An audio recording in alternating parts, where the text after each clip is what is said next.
My name is Dennis Justin from Dallas, and I have a couple of memories of, we call them Achin, that I'd like to share. So the first memory is when we were little kids, our family would go visit Achin.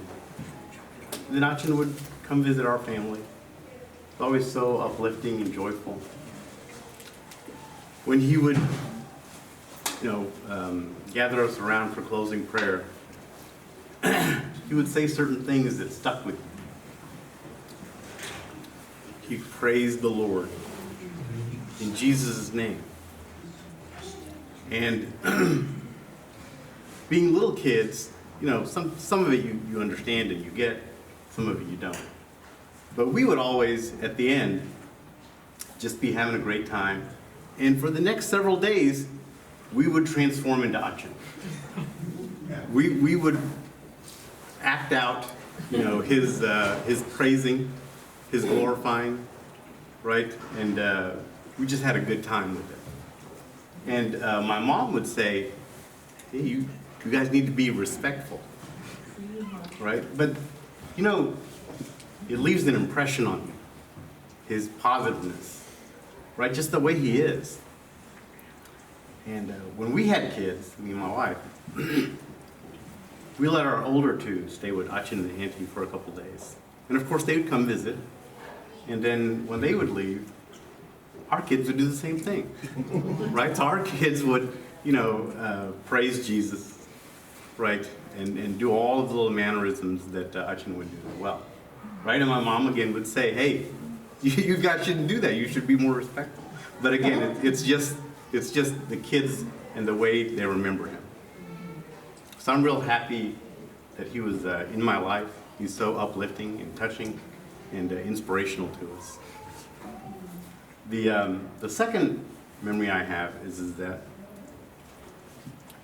so when me and my wife got married, Achin would come to our house and he would tell us how great we were, how wonderful we were. And as we started having kids, it's kind of the same thing, right?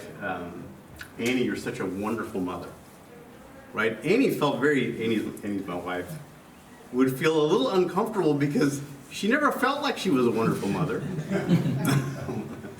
But he was always uplifting like that. So one day, Annie's at work, the kids are at school, I'm working from home.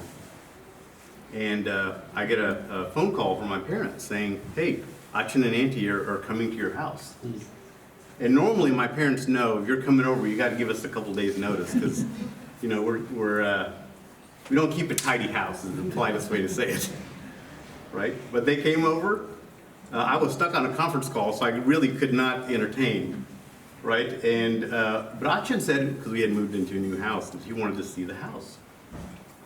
So sadly, he got to tour our house with laundry everywhere, right? The kids' toys everywhere, right? And all sorts of other stuff that should have been tidied up.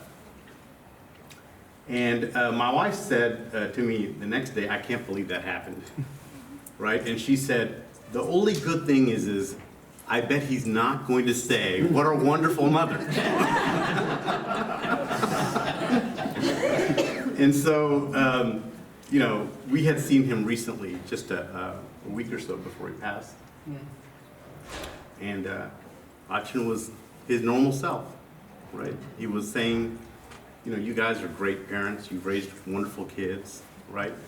And you're a wonderful mother, right? So I really admire his positive outlook, the way he was such an inspiration to all of us, right? And I'm blessed for having him in my life.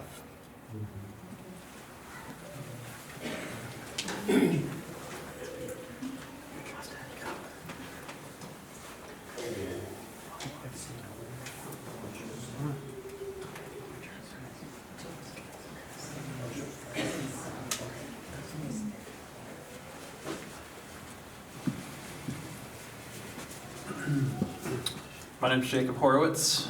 I am the son of Ted Horowitz, husband of Betsy, who you heard from earlier, just to tie it all together. I grew up, Jothi and I were kind of best friends for a lot of years. Kind of from about 1990 until whatever it is now. I can corroborate Jyothi's story. He, as a dad who's had little cousins or kids come over to my house and spend a night, you don't always feel generous and encouraging towards the people in your house. But he really was as kind and uplifting always to the people in his house, even the little punk kids running around with his punk kid.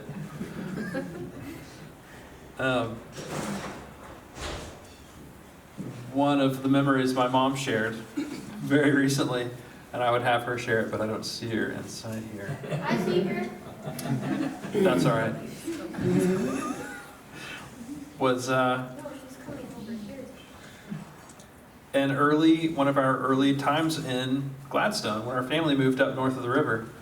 The Pallikkathayils rolled up on the 4th of July and invited us to go take part in an American tradition, which isn't exactly illegal in Gladstone. It isn't exactly legal. But It is illegal. It is exactly illegal. It's precisely not lawful to do this. But we went to the elementary school right up the road from our house to the playground where both my kids played at that elementary school here more recently. And we set off fireworks like children for a long time. And it brought great joy to my parents' hearts watching Joe and Leonie. It changed things. And of course, it was the coolest thing that I ever got to do as a kid, playing with fireworks with Jothi. But he was just irrepressibly warm and enthusiastic. You never caught him on a bad day. You never caught him, and he was never indifferent to anybody. There was never a passing comment, a passing time. It was like, oh, hey, yeah, good to see you too. Like, no, you are so wonderful. Jesus has blessed you so much. You're such a blessing to me and to us. And you are such a wonderful whatever it is you do. Like, and he knew what you did. But yeah, Pastor Joe.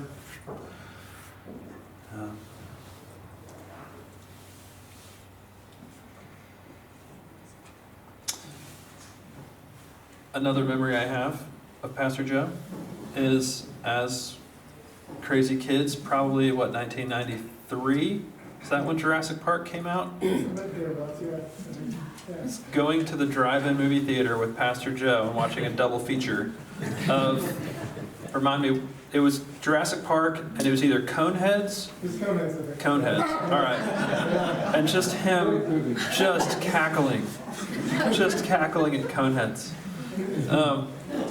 What was the movie we saw that was paired up with Weekend at Bernie's 2? Oh, jeez, I can't even. But to the point of, he just loved humor. He loved to laugh. You would just hear him just cackling at just the silliest stuff, and it was great. It was great fun. But, yeah, it was a huge blessing to all of us.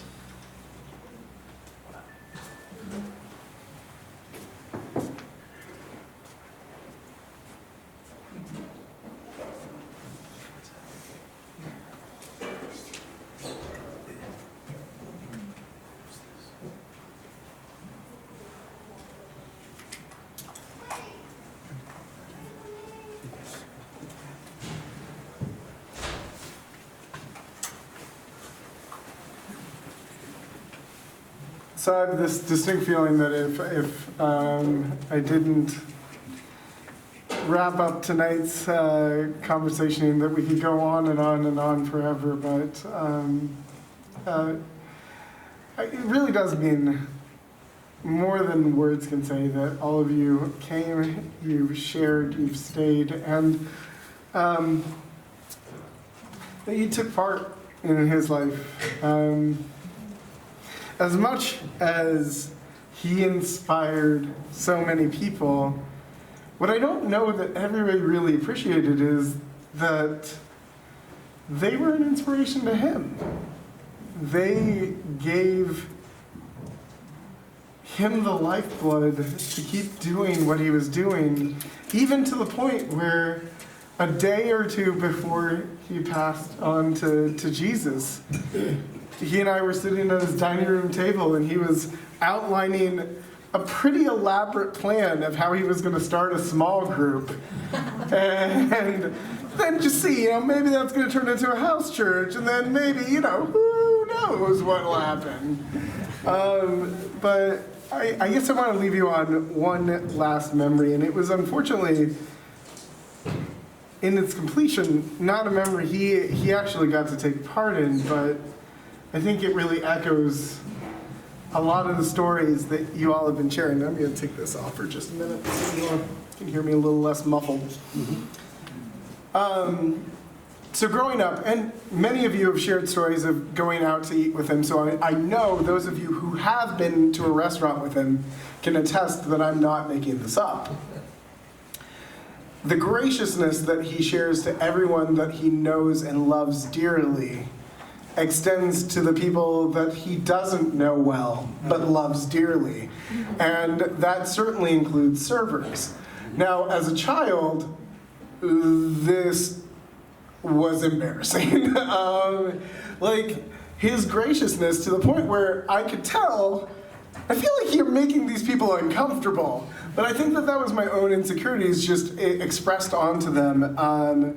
And truth be told, there was a time in my adult life where he was incredibly gracious to the server, and as we paid and as we were leaving, the server came running after us in the car as we were getting to our car and just expressed how deeply his kindness meant to that person that day and how they'd been having just an awful time, and his kindness meant a lot to him. So this last Thanksgiving,